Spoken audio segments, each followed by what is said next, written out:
A billionaire's perfect revenge plan at his own wedding backfires spectacularly when his ex-girlfriend arrives with an earth-shattering secret that changes everything. Before we dive into this story, let us know in the comments where in the world you're watching from, and don't forget to subscribe for more stories. You're sure she still works at Boston Children's Hospital? Mason Brooks stood at the floor-to-ceiling window of his penthouse office, Manhattan's skyline gleaming behind him like a crown of steel and glass. His fingers tapped against the crystal tumbler in his hand, ice cubes clinking with each movement. Victoria Reed's reflection smiled in the window as she adjusted her designer glasses. Absolutely certain. My sources confirm she's been there for the past 6 years. Still driving that old Honda Civic too. She paused, watching her protégé's reaction. Are you having second thoughts? Mason turned, his custom-tailored Tom Ford suit moving like liquid midnight. At 35, he'd grown more handsome with age. Success had a way of doing that to a man. Second thoughts. He laughed, but there was no warmth in it. I've waited 7 years for this moment. I want her to see exactly what she lost when she tried to trap me with her lies. The invitation lay on his desk, cream-colored cardstock with gold foil lettering announcing the wedding of Mason Brooks and Olivia Parker. It was a work of art, really. Every detail had been chosen to emphasize his success, from the hand-calligraphed addressing to the gold-leafed edges. Victoria picked up the invitation, admiring it. The Four Seasons Boston. How fitting, bringing your triumph right to her doorstep. She didn't mention the dozens of desperate emails and voicemails she'd intercepted 7 years ago, each containing the truth about Sarah's pregnancy. Those had been deleted, buried, forgotten. Just like Sarah Mitchell should have been. Olivia's not happy about the guest list addition, Mason mentioned, swirling the amber liquid in his glass. Your fiancé will understand once you explain.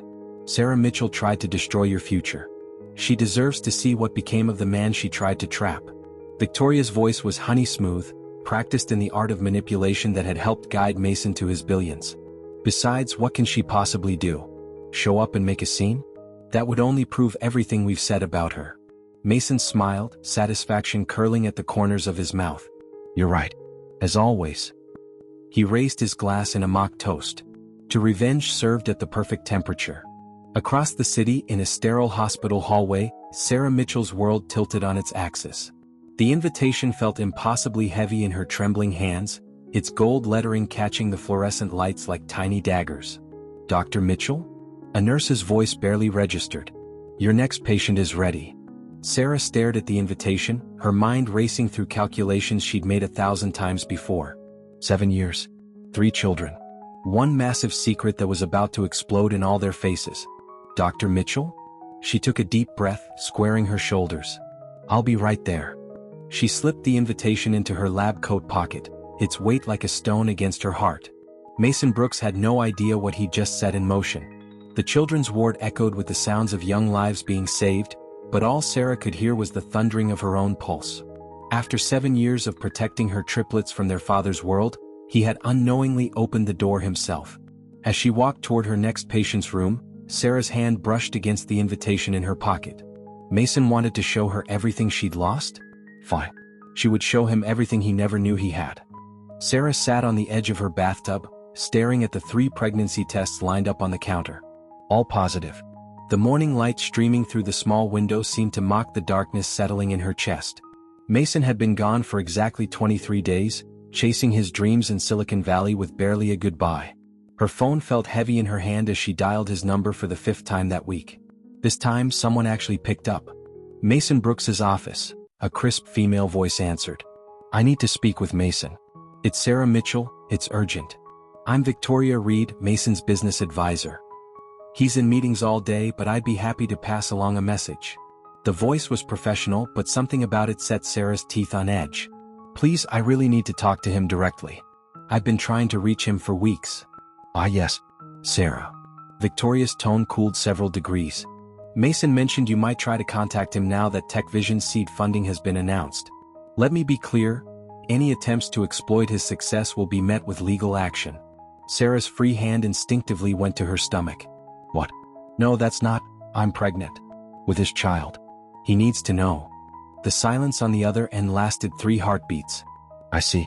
And I suppose this convenient revelation has nothing to do with his company's recent $100 million valuation. I don't know anything about his company's valuation. I just found out I'm Dash. Let me handle this conversation with Mason, Victoria interrupted. In the meantime, I suggest you consider your next moves carefully. False claims of paternity could result in serious consequences. The line went dead. Sarah stared at her phone in disbelief, tears blurring her vision. She walked to her laptop, fingers trembling as she typed an email. Mason, I've been trying to reach you. I'm pregnant, just found out. I know this wasn't planned, but we need to talk. Please call me. Sarah. Across the country, Victoria sat in her sleek office, reading Sarah's email on her monitor. With a few clicks, it joined the dozens of others in a hidden folder, never to reach Mason's inbox. She turned to the young entrepreneur sitting across from her desk, his attention focused on his laptop screen. Another email from Sarah, Victoria mentioned casually. She's getting creative with her attempts to cash in on your success. Mason didn't even look up. I thought she might. Dad always said success brings out people's true colors. The bitterness in his voice was still fresh. Block her email. I don't want to hear whatever story she's invented. Of course. Victoria smiled, satisfaction settling around her like a comfortable shawl. You need to focus on the company. Leave the past where it belongs. 3 months later, Sarah stared at the ultrasound screen in stunned silence. Congratulations, the technician said warmly. You're having triplets. That evening, Sarah sat in her small apartment, surrounded by pregnancy books and ultrasound photos. Her phone displayed Mason's number, her thumb hovering over the dial button. Instead, she opened her email and began typing. Mason, this will be my last attempt to contact you. I won't beg you to be part of this. I won't fight you for money or recognition. But someday you might hear about 3 children who look just like you, and I want you to know, this was your choice. You chose your pride over even listening to me. You chose to believe the worst without giving me a chance to speak. So I'm choosing to. I'm choosing to give our children something better than a father who could throw away 7 years of love so easily. Goodbye, Sarah. She hit send, then blocked his email address. On her coffee table lay an acceptance letter from Boston Children's Hospital's residency program, as far from Silicon Valley as she could manage. Victoria's email filter caught Sarah's final message, filing it away with all the others. The next morning, she placed a call to her private investigator. Follow her. If she really is pregnant, I need to know what she does with the child. Mason's focus needs to stay on the company. No distractions. As Sarah packed up her apartment, her hand rested on the small swell of her stomach. It's just us now, little ones, she whispered. But I promise you, that's going to be more than enough. Mom? Evan took my science project again. Emma's voice rang through the apartment, followed by the thunder of small feet racing down the hallway. Sarah looked up from the wedding invitation she'd been staring at for the past hour, just in time to see her daughter burst into the kitchen. At 7, Emma was already showing signs of her father's determination, her dark hair pulled back in a messy ponytail as she pursued justice for her stolen property. Did not. Evan's protest came from somewhere in the living room. I was just looking at it. Looking at it upside down? Ethan, ever the mediator of the trio, appeared in the doorway. He was trying to copy your solar system, Emma? Sarah couldn't help but smile. Even in their arguments, she saw pieces of Mason Evan's competitive drive, Emma's fierce intelligence, Ethan's analytical mind. The invitation on the counter seemed to mock her with its gold lettering. Evan, bring your sister's project back. You can ask for help if you need it, remember? Sarah called out. The sound of sock feet shuffling preceded Evan's appearance, a slightly crumpled paper solar system in his hands. Sorry, Emma, he mumbled, though his blue eyes, exact copies of Mason's, sparkled with lingering mischief. The front door opened and James Cooper's warm voice filled the apartment. Who's ready for pizza night? Dr. Cooper. The triplets' chorus of excitement momentarily drowned out Sarah's worries. James appeared in the kitchen, still in his hospital scrubs, carrying 2 pizza boxes. As head of pediatric surgery at Boston Children's, he'd been Sarah's mentor during her residency. 3 years ago, he'd become something more. Later, after the kids were asleep and the pizza boxes cleared away, Sarah showed James the invitation. He's getting married, she said simply, watching his face as he read it. At the Four Seasons Boston, James noted, his expression carefully neutral. That's deliberate, Sarah finished. He wants to show off his success. Rub my face in it. James set the invitation down, taking Sarah's hand. The question is, what do you want to do about it? Sarah stood, pacing the small kitchen. He has a right to know about them. I've always known that. But I also have a right to protect them. She paused, looking down the hallway where 3 bedroom doors stood partially open, night lights casting gentle shadows. Victoria Reed is still his mentor. She's on the board of his company. She's the one who made sure he never knew. Sarah. James's voice was gentle but firm. You've spent 7 years protecting them. Maybe it's time to let the truth protect them instead. She turned to him, tears threatening. What if he tries to take them away? He has the money, the lawyers dash. He also has 7 years of absence to explain, James pointed out. And 3 very intelligent children who know exactly who's been there for them all along. He stood, wrapping his arms around her. Whatever you decide, I'm here. We'll face it together. Sarah closed her eyes, remembering the little moments, first steps, first words, first days of school. Mason had missed them all, but not by choice. Not really. The magnitude of Victoria's deception suddenly felt overwhelming. They deserve to know where they come from, she whispered. And he deserves to know what Victoria took from him. The next morning, after dropping the kids at school, Sarah sat at her desk in the hospital. The RSVP card seemed to weigh a ton in her hands. With deliberate strokes, she checked "will attend" and added +3 in the guest count. In the dietary restrictions section, she wrote in her neat doctor's handwriting, "None. But you might want to order extra cake. The children have their father's appetite." She sealed the envelope, knowing there was no going back now. 7 years of carefully constructed walls were about to come crashing down, and she could only pray they were all strong enough to survive the fall. The Four Seasons Grand Ballroom sparkled with anticipation. Crystal chandeliers cast a golden glow over Boston's elite as they mingled, champagne flutes catching the light like liquid stars. Victoria Reed stood near the entrance, iPad in hand, checking names against the guest list with mechanical precision. Her practiced smile faltered as she saw it. Sarah Mitchell +3. Is everything all right, Ms. Reed? The young event coordinator hovered nearby. Victoria's fingers tightened on the tablet. The RSVPs, who processed them? They went directly to Mr. Brooks's office as requested. He approved the final count himself last week. Of course he had. Mason would have savored seeing Sarah's name among the responses, imagining her sitting alone at a table, watching his triumph. But that +3, it couldn't be. Victoria had paid the private investigator handsomely to track Sarah years ago. There had been a pregnancy, yes, but surely... Victoria. Mason's voice cut through her spiraling thoughts. He approached with Olivia Parker on his arm, the bride-to-be resplendent in a white designer dress that probably cost more than most cars. Everything ready for tomorrow? Almost. Victoria forced her smile back into place. Mason, about the guest list dash. Isn't it perfect? He grinned, the sharp edge of anticipation in his eyes. I've even prepared a special toast.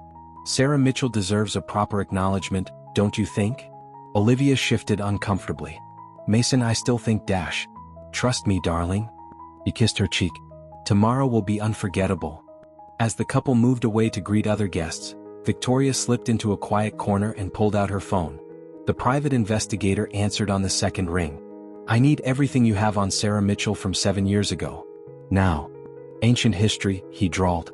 But yeah, I remember. The pregnancy was real. Moved to Boston, had the kids dash. Victoria's blood ran cold. Kids? Plural? Triplets? 3 of them. Spitting image of dash. She hung up, hands shaking as she pulled up her email archive. 7 years of buried messages from Sarah, each one containing the truth she'd hidden from Mason. Each one a bomb waiting to explode. Across the room, Mason stood with a small group of Silicon Valley investors, practicing his speech under the guise of casual conversation. When someone shows you who they are, believe them, he quoted smoothly. Sarah taught me that valuable lesson. She showed me exactly who she was. Someone who'd try to exploit success, claim connection where there was none. Quite the philosophy, one of the investors noted. Though sometimes people surprise you. Not in my experience. Mason's smile was sharp as a blade.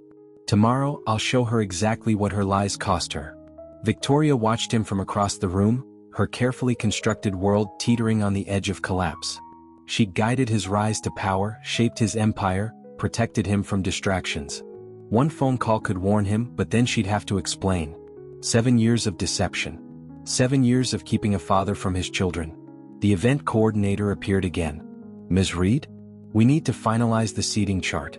For Sarah Mitchell and her +3? Victoria stared at the seating chart, at the table closest to the main party.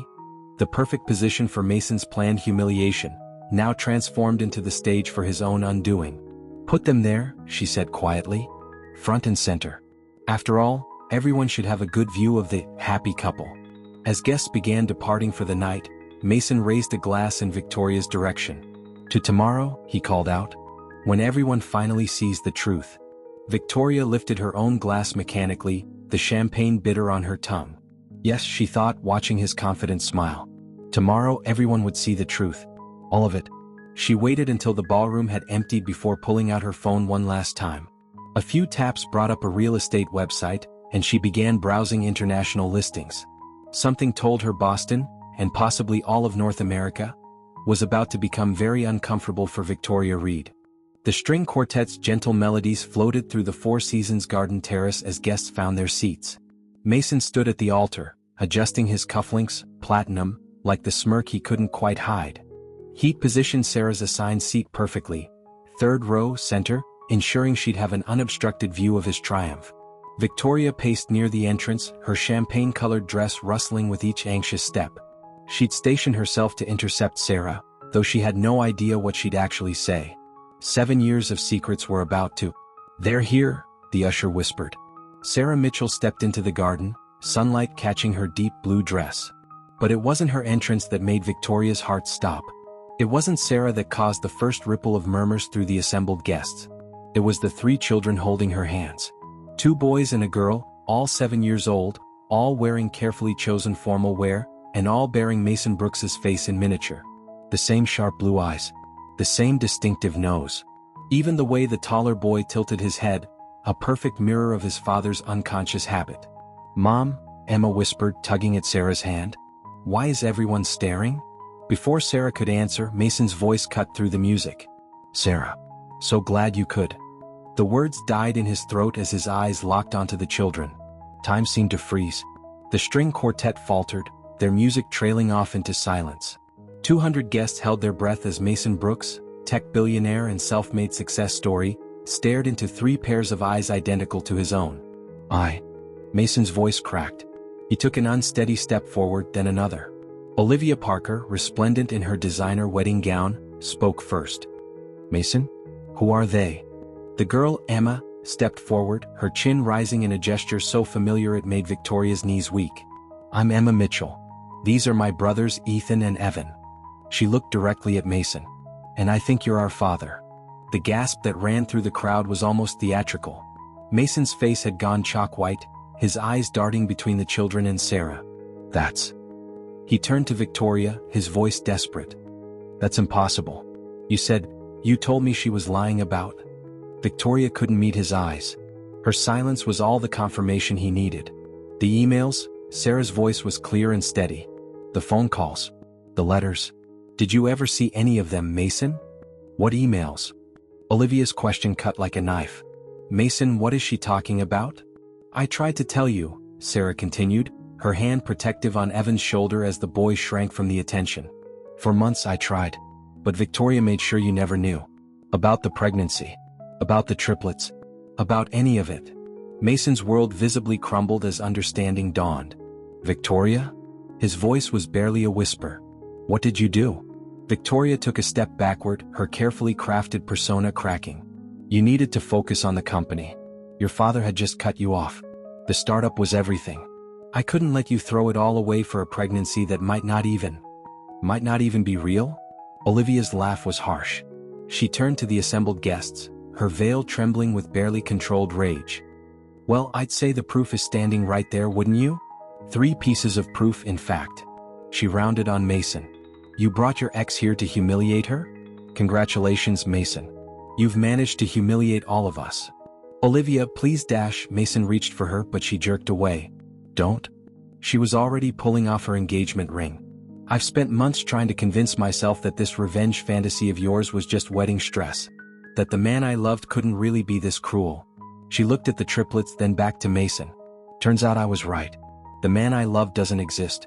He's just another lie." The ring made a small musical sound as it hit the marble aisle. "Mom?" Ethan's voice was small. "Can we go home now?" Sarah nodded, gathering her children close. "Yes, sweetheart. We can go. Wait." Mason's voice cracked. He took another step forward, hand outstretched, but froze when all three children flinched back. The gesture, his own children shrinking away from him, seemed to break something vital inside him. "The wedding is off," Olivia announced, though it was hardly necessary. She turned to the guests, her composure remarkable under the circumstances. "Please enjoy the reception. Consider it a celebration of dodging a bullet." As she strode back down the aisle, her wedding dress whispered against the marble like a final judgment. Victoria had already vanished, leaving only her tablet behind, the screen still displaying the damning guest list: Sarah Mitchell +3. Mason stood alone at the altar, staring after his departing children, the weight of 7 years of lost moments crushing down on him. The string quartet, unsure what to do, began to play again, a melancholy piece that felt more like a requiem than a wedding march. Sarah paused at the garden entrance, looking back at the father of her children. "They're staying at the Children's Museum tomorrow afternoon," she said quietly. "If you want to start making up for lost time, that would be a good place to start." She led the triplets away, leaving Mason with the ruins of his perfect revenge, and the first real chance at redemption he'd ever had. Tech billionaire's wedding disaster. Secret triplets crash ceremony. Sarah quickly turned off the TV in the hospital break room, but not before catching glimpses of grainy phone footage from the wedding. Her children's faces had been blurred, thank goodness, but the damage was done. The story was everywhere. Her phone buzzed with another text from James. "Channel 7 News van outside your house again. Stay at mine tonight. Already picked up the kids from school."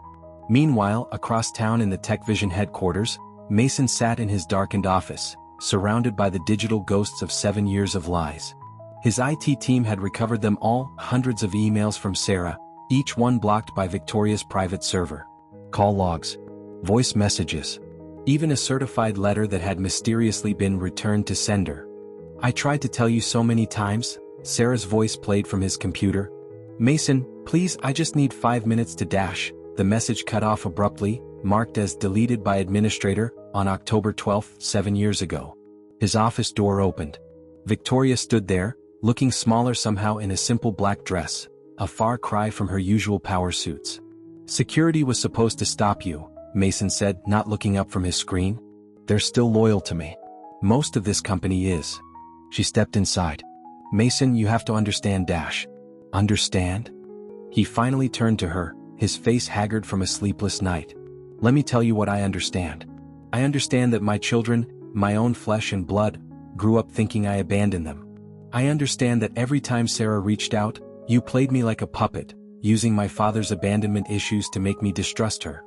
I was protecting you." Victoria's composure cracked. "You were on the verge of something revolutionary. Your father had cut you off. One scandal, one hint of an unexpected pregnancy, and the investors would have run. Everything you've built dash. Everything I've built," Mason cut in, "is poison. Built on lies and manipulation. And now my children." His voice broke. "Did you watch them? All these years?" Victoria's silence was answer enough. "The private investigators' reports are in here too," Mason continued, gesturing to his screen. "Their first steps. First words. School plays. You knew everything. You watched my children grow up and kept them from me. They turned out fine," Victoria said defensively. "Sarah's a successful doctor. The children are thriving dash. Get out." Mason's voice was deadly quiet. "The board meeting is at noon. Bring your resignation letter." "You can't be serious. I made you who you are." "No." Mason stood, towering over the woman who had shaped his empire. "You made me who you wanted me to be. Now get out before I have security throw you out." As Victoria's heels clicked away down the hallway, Mason's phone lit up with a text from Sarah. "They're asking about you. If you're coming to the museum, come as Mason. Not Mr. Brooks the billionaire. They need a father, not a headline." At Boston Children's Museum, Sarah watched her children explore the bubble station, their joy untouched by the chaos swirling around their family. James stood beside her, his solid presence a comfort. "Channel 7's van followed us here," he mentioned quietly. "I know." Sarah sighed. "But the museum's security is keeping them out. The kids deserve one normal afternoon before dash." She stopped as a familiar figure appeared at the entrance. Mason had taken her advice. Wearing jeans and a simple button-down shirt, no designer labels in sight. He looked lost, watching the triplets from a distance. Emma noticed him first. She tugged on her brother's sleeves, whispering something that made them all turn to look. "Should I?" Mason's voice was uncertain as he approached Sarah. "Just be real with them," she advised. "They're smart kids. They'll know if you're pretending." Mason nodded, taking a deep breath before walking toward his children. Sarah watched as Emma, ever the brave one, stepped forward to meet him. "Do you like bubbles?" she asked, holding out a wand. Mason's voice caught. "I used to. When I was your age. Want to try?" Ethan offered, while Evan hung back watching carefully. As Mason knelt down to their level, accepting the bubble wand with shaking hands, Sarah felt James squeeze her shoulder. "You're doing the right thing," he whispered. "I know." She watched as Evan slowly joined his siblings, drawn by Mason's genuine attempt to connect. They deserve to know where they come from. Even if where they come from is complicated. Outside, reporters gathered at the museum entrance, but inside, 3 children taught their father how to blow bubbles, beginning the slow process of building something new from the wreckage of the past. "And this is my company's latest VR headset," Mason said eagerly, helping Evan adjust the device. "It's not even on the market yet." He glanced at Sarah, hoping for approval, but her expression remained carefully neutral. They were in Mason's hastily child-proofed penthouse apartment, attempting their first proper visit. The space looked like a tech store had exploded, tablets, gaming consoles, and prototypes scattered everywhere. "Cool," Evan mumbled, but his enthusiasm felt forced. Emma was picking at her untouched pizza, ordered from the most expensive restaurant in Boston, while Ethan sat stiffly on the edge of the leather sofa, looking like he wanted to disappear. "I've got the new PlayStation 2, Mason continued, growing more desperate as the awkward silence stretched. "And dash." "Mr. Brooks," Emma interrupted, using his formal name like a shield. "Why did you want to hurt Mom at your wedding?" The VR headset slipped from Evan's hands, clattering to the floor. Mason froze, his rehearsed speech about building bridges crumbling in the face of a child's direct question. He looked helplessly at Sarah. "They deserve honest answers," she said quietly. "Age-appropriate ones, but honest." Mason sat down heavily, his expensive suit creasing. "I was angry," he admitted. "I thought your mom had kept you from me on purpose. I wanted to hurt her back. I was wrong and I'm very sorry." "But you didn't even know about us," Ethan spoke up, his logical mind engaging. "So you were just being mean for no reason." The simple truth in a child's words hit harder than any corporate takedown Mason had ever faced. "Yes," he whispered. "I was." Emma stood up, her pizza still untouched. "I want to go home." "But we haven't even tried the new games," Mason protested. "I got them specially dash." "We don't need your games," Emma said, her 7-year-old voice trembling but determined. "We have Monopoly at home and Mom plays with us every Friday night. Even when she's tired from the hospital." Sarah stepped in, seeing Mason's growing distress. "Kids, why don't you wait by the elevator with your backpacks? I need to talk to Mr. Brooks for a minute." Once they were gone, she turned to Mason. "You can't buy their love with expensive toys." "Then what am I supposed to do?" His voice cracked. "Tell me how to fix this, Sarah. I'll do anything." "Start by showing up," she said firmly. "Not with gifts. Not with grand gestures. Just show up. Come to their school plays. Ask about their day. Learn who they are instead of trying to impress them with who you are." "I don't know how to be a father," he admitted. "No one does at first. But most people get 7 years of practice." She softened slightly. "Look, they have a science fair next week. Come to that. Watch their presentations. Ask questions about their projects. Be interested in what they care about, not what you want them to care about." Mason nodded, then gestured helplessly at the room full of expensive toys. "Should I keep it?" Sarah advised. "But next time, maybe just have some board games and snacks. Real connection happens in small moments, Mason. Not grand gestures." At the elevator, she found the triplets huddled together, whispering. They fell silent as Mason approached. "I'm sorry about today," he said awkwardly. "I was trying too hard." Evan, surprising everyone, spoke up. "Mom says trying too hard is better than not trying at all." A glimmer of hope flickered in Mason's eyes. "The science fair," he said. "Your mom told me about it. Would it be okay if I came?" The children exchanged looks, having one of those silent conversations that only siblings, especially triplets, could have. "I'm doing a project about solar energy," Emma offered tentatively. "I'm making a volcano," Evan added. That's great," Mason said, and for the first time that day, his smile was genuine rather than anxious. I'd love to see them. As the elevator doors closed on the children, Sarah held them open for a moment. Baby steps, Mason. Rome wasn't built in a day, and neither are relationships. He watched them leave, then walked back into his apartment. Slowly, deliberately, he began packing away the expensive toys. In their place, he set out a simple chess set that had belonged to his own father. One of the few good memories he had of the man. Small moments, he reminded himself. It wasn't about grand gestures or expensive gifts. It was about showing up, about being present, about learning who his children were rather than trying to shape them into what he thought they should be. He picked up his phone and for the first time, added a personal event to his usually business-dominated calendar. Science fair, Emma. Solar energy, Evan. Volcano, Ethan. TBD. It wasn't much, but it was a first step. Your father issues made you the perfect mark, Dr. Karen Chin said plainly, her office overlooking the Boston Harbor. Victoria Reed recognized that vulnerability and exploited it for 7 years. Mason shifted uncomfortably on the leather couch. 3 weeks of therapy had stripped away his usual corporate armor, leaving him raw and exposed. I trusted her. Tell me about the financial records you found, Dr. Chin prompted. Mason's jaw tightened. The forensic accountants had delivered their report that morning, each page more damning than the last. She had a second agreement. Every time we landed a major investor, she got an extra commission. My distraction-free focus was worth millions to her. And Sarah's pregnancy would have been a distraction. The biggest one possible. Mason stood pacing the office. We were about to pitch to Summit Ventures. $50 million in funding. Victoria's cut would have been. She chose money over your children's right to know their father. The words hit him like physical blows. Mason stopped at the window, watching boats cut through the harbor. I have her resignation letter. It's not enough. What would be enough? The question hung in the air as Mason's phone buzzed. A text from Sarah. Ethan's asking about your old science fair projects. Apparently Emma mentioned you're coming to theirs. A small smile touched his lips, fading as another email notification appeared. Victoria Reed had just sold her TechVision shares. The timestamp matched his therapy appointment exactly. She's still playing me, he realized aloud. Selling when she knows I'm here, knowing I'll see it, knowing it'll trigger your desire for revenge? Dr. Chin suggested. Mason sank back onto the couch.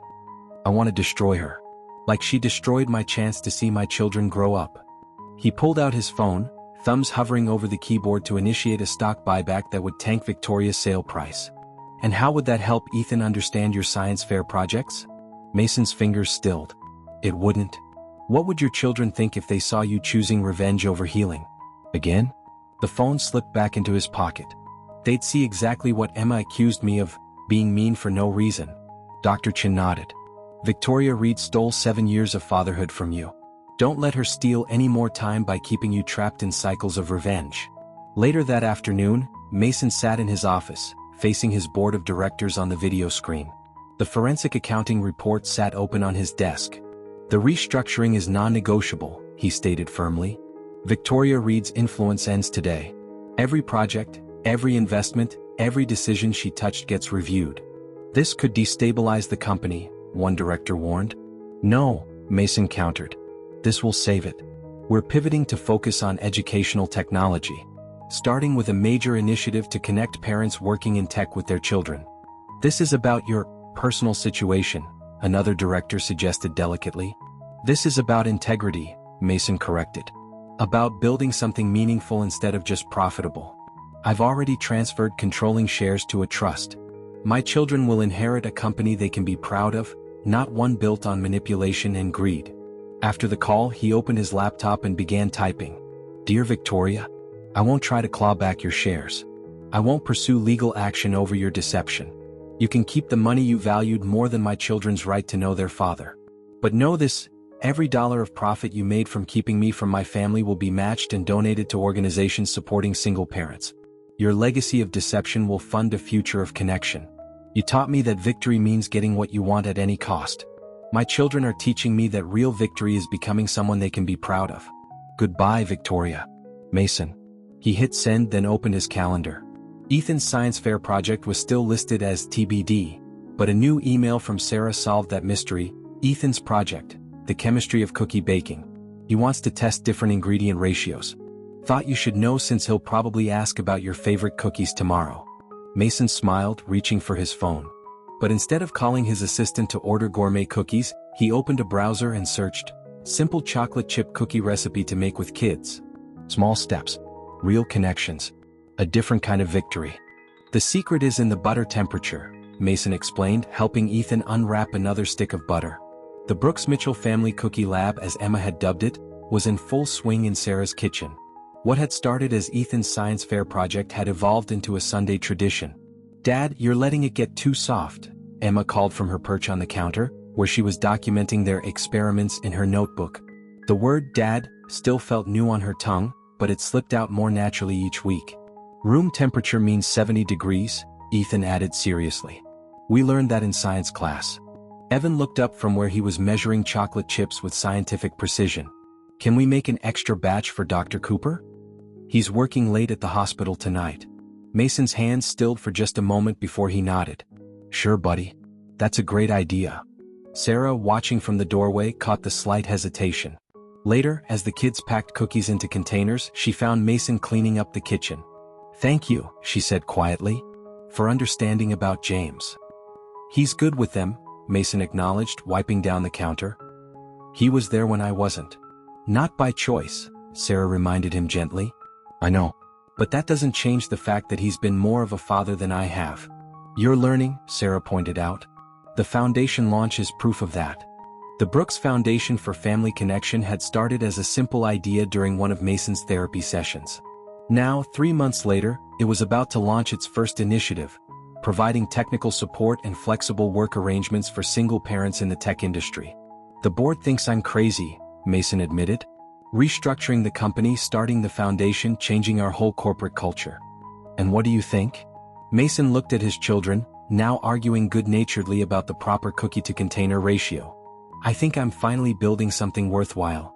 The next day, Mason stood on a stage at TechVision's headquarters, facing a room full of journalists and industry leaders. But instead of his usual power suit, he wore the world's okayest dad t-shirt the triplets had given him. Paired with a blazer, he was still learning to balance. "7 months ago, I thought I knew what success looked like," he began. "I had the empire, the influence, the perfect revenge plan for anyone who'd wronged me." He paused, touching the shirt's lettering. "Then 3 7-year-olds showed up and taught me I didn't know anything at all." The presentation screen behind him lit up with the Foundation's first initiative, TechBridge Families, connecting parents and children in a digital age. "Every parent in tech faces the same challenge," he continued. "How do we build the future without missing our children's present?" The Brooks Foundation is committed to ensuring no parent has to choose between their career and their family. No child should grow up thinking their parent chose success over them. In the audience, Sarah sat with the triplets, watching Mason share their story, not as a tech billionaire, but as a father learning from his mistakes. Emma's hand slipped into hers. "Mom? Is it okay that I'm proud of him?" Sarah squeezed her daughter's hand. "Of course it is, sweetheart. Even though he was mean before? People can change, Emma. When they learn better, they can do better." On stage, Mason was announcing the Foundation's first program, fully funded childcare centers in every TechVision office, open to employees and local single parents alike. Each center would include real-time parent-child connection technology, allowing working parents to share moments throughout the day. "And the best part," he added, grinning at his children in the audience, "is that all our programs will be tested by our most demanding critics, kids themselves. Including 3 very honest beta testers who never hesitate to tell me when I'm getting it wrong." The crowd chuckled as Evan waved enthusiastically, while Ethan ducked his head and Emma tried to look dignified despite her pleased smile. After the presentation, as journalists gathered around Mason, James arrived to pick up the kids for their weekly swimming lesson. Mason watched as his children hugged the other man, their easy affection a testament to years of trust built. "They need all of us," Sarah said, coming to stand beside him. "Different roles, different relationships, but all important." Mason nodded, understanding finally settling in his heart. Success wasn't about winning or losing, about revenge or triumph. It was about building bridges instead of walls, about learning that love multiplied rather than divided. "Hey Dad," Evan called out. "Are we still doing pizza and board games on Friday?" "Wouldn't miss it," Mason replied, and knew with absolute certainty that it was true. "Dad, is this tie straight?" Ethan fidgeted with his bow tie in the mirror of the Four Seasons preparation room. 1 year had transformed this space from the scene of Mason's greatest humiliation into something entirely new. "Here, let me help." Mason knelt down, adjusting his son's tie. In the background, Evan practiced his ring-bearer walk while Emma twirled in her junior bridesmaid dress. "It's weird, right?" Ethan asked quietly. "Being back here?" Mason smiled at his son's perceptiveness. "Sometimes the best new beginnings happen in places where we thought everything ended." A knock at the door preceded Sarah's entrance. She wore a simple ivory dress, elegant and understated. "Everyone ready?" "James is probably wearing a hole in the carpet out there." "Almost." Mason stepped back to survey his children. "Though I think Emma's shoes are untied." "Dad." Emma laughed. "They're ballet flats. They don't have laces." "Ah, my mistake. Clearly I still have much to learn about wedding fashion." Sarah watched the easy interaction between father and children, remembering a very different scene in this very room a year ago. "You've learned the important things," she said softly. The ceremony was everything the previous year's almost wedding wasn't: warm, genuine, focused on love rather than show. James waited at the altar, beaming as Evan carefully carried the rings, followed by Ethan and Emma walking together, sharing best person duties. Mason sat in the front row, his heart full as he watched Sarah walk down the aisle. Not with regret or bitterness, but with genuine happiness for the woman who had raised their children with such grace and strength. "Today isn't just about joining two people," the officiant began. "It's about celebrating the many forms of love that bring us together. The love between partners, between parents and children, between families old and new." During the reception, Mason found himself at the bar beside James. "Thank you," James said suddenly, "for making this easy. It could have been a disaster?" Mason smiled ruefully. "That was the old me. The new me knows that family isn't about ownership or control. It's about wanting the best for the people you love." Across the room, the triplets had commandeered the dance floor, their laughter echoing off the elegant walls of the same ballroom where Victoria had once paced in anxiety. "Dad," Emma called out. "Come dance with us." Mason looked at James, who nodded encouragingly. "Better not keep them waiting. I've learned that Emma's requests tend to be more like royal commands." "Wonder where she gets that from," James teased. As Mason joined his children on the dance floor, Sarah appeared beside her new husband. "Look at them," she said softly. "A year ago, who would have thought?" The evening wound down, and Mason found himself in a quiet corner with the triplets, all four of them slightly disheveled from dancing. "You okay, Dad?" Evan asked, noticing his thoughtful expression. Mason looked at his children, really looked at them. At Emma's quiet strength, Ethan's gentle wisdom, Evan's open heart. At all the qualities he'd almost missed, blinded by pride and revenge. "I'm better than okay," he answered truthfully. "I'm exactly where I need to be." Later, as guests began departing, Mason watched Sarah and James leave for their honeymoon, the triplets waving goodbye before heading home with their aunt for the week. He walked to the window where, a year ago, his world had shattered. The city lights sparkled just as brightly, but everything else had changed. His phone buzzed with a notification. The Brooks Foundation's latest initiative had just secured full funding. Below that was his calendar reminder for next week: Science Museum with Kids Dinosaur Exhibit. Mason smiled, touching the window lightly. He had lost his pride, his perfect revenge, his carefully constructed walls. And in return he'd gained something far more valuable: a family built not on obligation or power, but on love, forgiveness, and the simple joy of being together. It wasn't the victory he'd planned. It was better. What was your favorite moment in the story? Was it Emma's brave introduction to her father, the cookie baking scenes, or perhaps the final wedding? Share your thoughts in the comments below. If this story touched your heart, please take a moment to share it with others who might need to hear its message about forgiveness, growth, and the true meaning of family. Don't forget to like and subscribe to our channel for more.